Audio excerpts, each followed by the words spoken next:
മോഹൻലാൽ, നിങ്ങൾ എന്തൊരു മനുഷ്യനാണ്! ഫ്രൈഡത ഇത്ര സെക്കൻഡിനുള്ളിൽ, കുറഞ്ഞ സെക്കൻഡിനുള്ളിൽ പകർന്നാടാൻ കഴിയുന്നത് മറ്റാർക്കാണ് കഴിയുക? ഇനി ഒരിക്കലും ആർക്കും കഴിയില്ല. ഏറ്റവും കൂടുതൽ വൈറലാകുന്ന വാക്കുകൾ തന്നെയാണ് ഇത്. സോഷ്യൽ മീഡിയയിൽ ഒരു തരംഗമായിട്ട് ആഞ്ഞടിക്കുക. കഴിഞ്ഞ ദിവസം മോഹൻലാലിൻ്റെതായ വന്ന പരസ്യം, അത് വേറെ ലെവൽ സാധനമാണ്. പെണ്ണായാൽ പൊന്നു വേണം എന്ന പാരമ്പര്യ സങ്കല്പങ്ങളിൽ നിന്ന് ഒരു പൊളിച്ചെഴുത്തായിരുന്നു ലാലേട്ടൻ നടത്തിയത്. കാരണം മിക്കവാറും പരസ്യങ്ങളിലെല്ലാം തന്നെ സ്ത്രീകളായിരിക്കാം ഈ പൊന്നുമൊക്കെ അടിഞ്ഞ് അതിൻ്റെ ഭംഗി ആസ്വദിക്കുന്ന കാണുന്നത്. പക്ഷേ ഇത് ലാലേട്ടൻ തന്നെ സ്വർണ്ണമൊക്കെ അണിഞ്ഞ് തൻ്റെ ഭംഗി കാണുന്ന ആ ലാസ്യഭാവത്തിലുള്ള ലാലേട്ടനെ പ്രേക്ഷകർ ഇരുകൈ നീട്ടി സ്വീകരിച്ചു എന്നുള്ളതാണ് കാണാൻ പറ്റുന്നത്. പരസ്യം എടുക്കുന്നത് എന്ന് പറയുന്നത് അത് ജനങ്ങളിലേക്ക് എത്തുക എന്നുള്ള കർത്തവ്യം നിർവഹിക്കാൻ വേണ്ടിയാണ്. ഇതിൽ 100%, 100എന്നല്ല 200, 300, 1000% ലാലേട്ടനും പ്രകാശോറയും വിജയിച്ചു എന്നുള്ളതാണ്. അവർ പോലും പ്രതീക്ഷിച്ച് കാണത്തില്ല ഇത്ര വൈറലാകും എന്ന്. കാരണം 24 മണിക്കൂർ കൊണ്ട് ഇത് കണ്ടിരിക്കുന്നത് ഏകദേശം 16 ലക്ഷം ആൾക്കാർക്ക് മുകളിലാണ് എന്നുള്ളതാണ്. ഇത് ഞാൻ പറയുന്നത് ഇതിൻ്റെ ഔദ്യോഗിക പരസ്യമാണ് പറയുന്നത്. അല്ലാതെ തന്നെ എല്ലാ യൂട്യൂബ് ചാനലുകളും ഇതുമായിട്ട് ബന്ധപ്പെട്ട വീഡിയോകൾ ചെയ്തിട്ടുണ്ട്. അവർ തന്നെ ഇട്ട് കാണുന്നുണ്ട്. 2, 3, 4 പ്രാവശ്യം കണ്ടവരുടെ എണ്ണം ഒത്തിരിയാണെന്നുള്ളതാണ്. ഞാൻ തന്നെ എത്ര പ്രാവശ്യം കണ്ടു എന്ന് എനിക്കറിയാൻ വയ്യ. എനിക്ക് അത്രമേൽ ഇഷ്ടപ്പെട്ട ഒരു പരസ്യമായിരുന്നു ഇത്. എനിക്ക് തോന്നുന്നു അടുത്ത കാലത്തൊന്നും ഒരു പരസ്യം ഇത്രമേൽ വൈറലായത് നമുക്ക് അറിയാനേ വയ്യ. ഏകദേശം 16 ലക്ഷം, 20 ലക്ഷം ആൾക്കാരൊക്കെ ഇത് കാണുക എന്ന് പറഞ്ഞാൽ നമുക്ക് ചിന്തിക്കാവുന്നതിൻ്റെ അപ്പുറമാണ് അല്ലേ? ഒരു ജ്വല്ലറിയെ പറ്റി പരസ്യം വരുമ്പോൾ അത് അവരെ സംബന്ധിച്ച് ഏറ്റവും വലിയൊരു കാര്യമാണ്. അതിന് എത്താനുള്ള ഒന്നാമത്തെ കാരണം എന്ന് പറയുന്നത് മോഹൻലാൽ തന്നെയാണ്. അദ്ദേഹത്തിൻ്റെ അഭിനയം.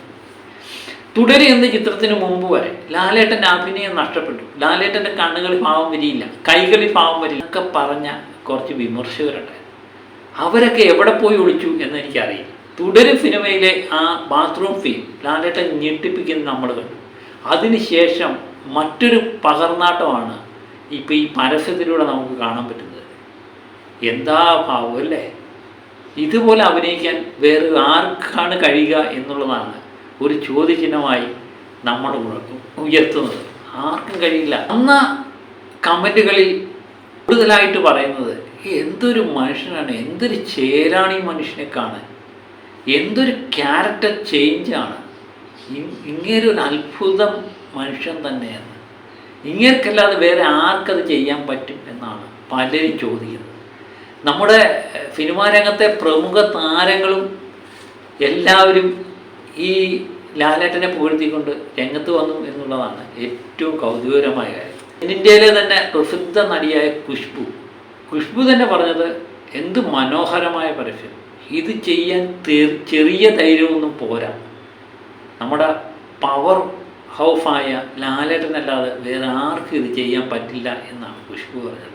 രഞ്ജിത്ത് ശങ്കർ എന്ന പ്രമുഖ സംവിധായകൻ പറഞ്ഞത് മോഹൻലാൽ അല്ലാതെ ഒരു സൂപ്പർ താരം ഈ സാഹസത്തിന് മുതിരില്ല എന്നാണ് അദ്ദേഹം പറഞ്ഞത്.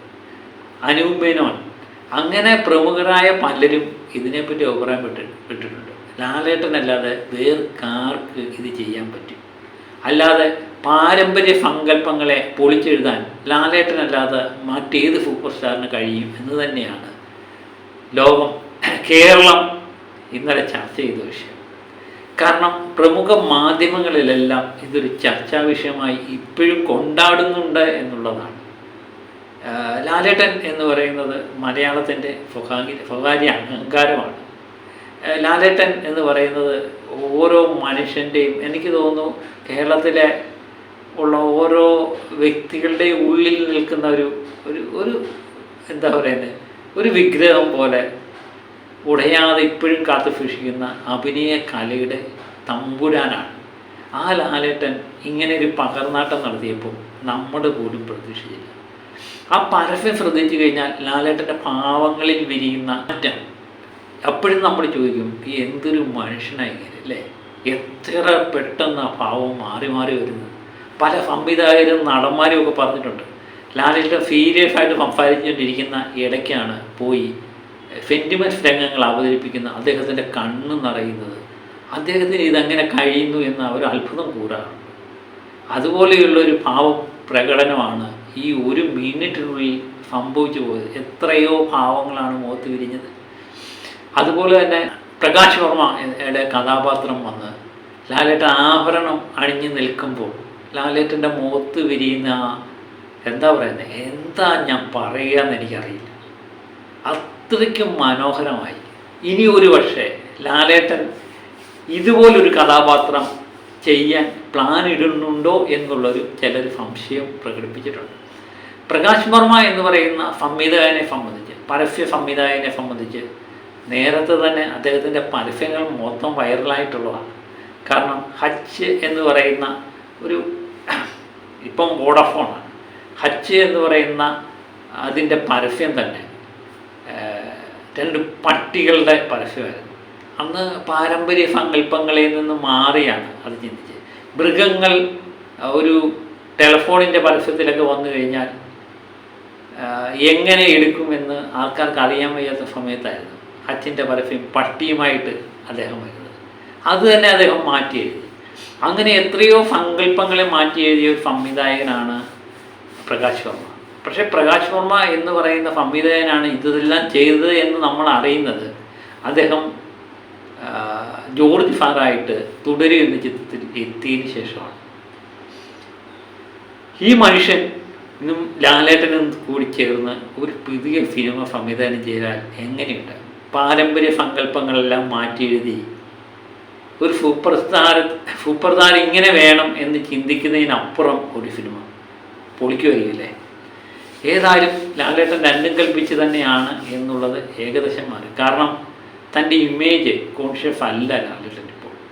അതിൽ നിന്ന് ഉയരെ അഭിനയത്തിന് പ്രാധാന്യം കൊടുത്ത് ലാലേട്ടൻ പുതിയ പുതിയ ചിത്രങ്ങളെ നോക്കി കാണുകയാണെങ്കിൽ മലയാള സിനിമയ്ക്ക് ലാലേട്ടനിൽ നിന്ന് ഇനി എന്തൊക്കെ കിട്ടും എന്നുള്ളത് ഒരിക്കലും നമുക്ക് പ്രവചിക്കാൻ പറ്റില്ല. ഇതൊരു അത്ഭുത മനുഷ്യൻ തന്നെ. ഏതായാലും ഇന്നലെ സോഷ്യൽ മീഡിയയ്ക്കായാലും മുഖ്യധാര മാധ്യമങ്ങൾക്കായാലും എല്ലാം ഒരേ കാര്യം മാത്രമേ പറയാനുള്ളായിരുന്നു. മോഹൻലാൽ എന്ന് പറയുന്ന നടൻ്റെ ആ ഭാവാഭിനയം അല്ലെങ്കിൽ അദ്ദേഹത്തിൻ്റെ പരസ്യത്തെപ്പറ്റി. ലാലേട്ടൻ എന്തിനിങ്ങനെ ചെയ്തു? ലാലേട്ടനല്ലാതെ വേറെ ആർക്കെന്ത് ചെയ്യാം? ലാലേട്ടൻ എന്തിനിത് ചെയ്തു എന്ന് ചോദിക്കുന്നവരോട് എനിക്ക് ചോദിക്കാനുള്ള ഒറ്റ ചോദ്യമുള്ളൂ, ലാലേട്ടനല്ലാതെ വേറെ ആർക്കാണ് ഇതിനുള്ള ധൈര്യം കിട്ടുക? മറ്റൊരു വീഡിയോയുമായി വീണ്ടും ഞാൻ എത്തും വരെ ഓക്കെ.